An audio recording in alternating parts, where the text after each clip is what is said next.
We have Meta earnings coming up this week and everybody is watching this. And in this video, I'm going to share with you why I am not touching this. I am not necessarily bearish on Meta. I just don't think that buying into the stock at this point is either one, at a deep enough discount for me to risk my money, and two, there's not enough macro buying pressure in the market for me to actually take this risk. And so my goal here is not to persuade you in not trading this potential earnings, but more so to put Meta through my trading strategy and my mental framework and explain why I am skipping it. Now, the first thing I want to do is take a look at the monthly Meta chart with our long-term trading model. This model looks to go long when the monthly BX trender is increasing or green. So it only goes long when it's light red or any shade of green. If it is dark red, like you can see here through all of 2021 and 2022, we simply do not touch the stock. It is not worth it. You can see that we had a long-term bull cycle when our model tagged the bottom back in December of 2022. Stock broke out 378%. We tagged another entry here in June of 2025, sold for a 1.5% profit. And basically, as of November 2025, this has been considered a bear structure. A bear cycle. Structure is still actually bullish because we're not taking out these lows, but we have not been in a bullish cycle since then.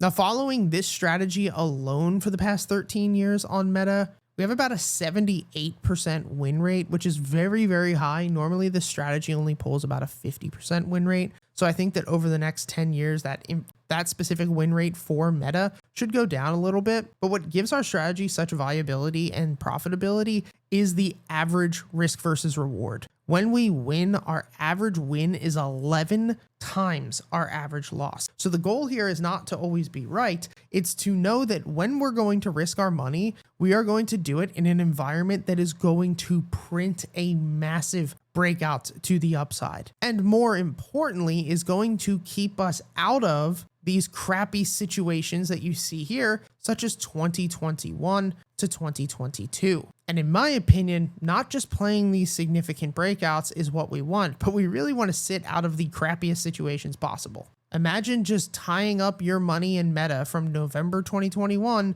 to January of 2024. You would have literally made nothing for 3+ years. And that's what I try to avoid more than anything. I don't necessarily think that Meta is going to burn to $400 or $300. But to be quite honest, I would not have expected that in February 2022. But it did. It sold off all the way to $94. So even though I don't think the sell-off is going to be that bad, I just don't think it's worth risking my capital at this current moment. Now, if we look at the weekly time frame for Meta, we have a weekly chart up here at the top of the screen and a monthly multi-time frame BX at the bottom. You're going to see, as we said before, the monthly BX is dark red. You're also going to see that structure here is currently bullish. So there's a chance that this is the bottom and that price breaks out to the upside. But in my opinion, I don't think the risk is worth the reward at this point. A push to all-time highs is only 30% to the upside. A move to break of structure is 30% to the downside.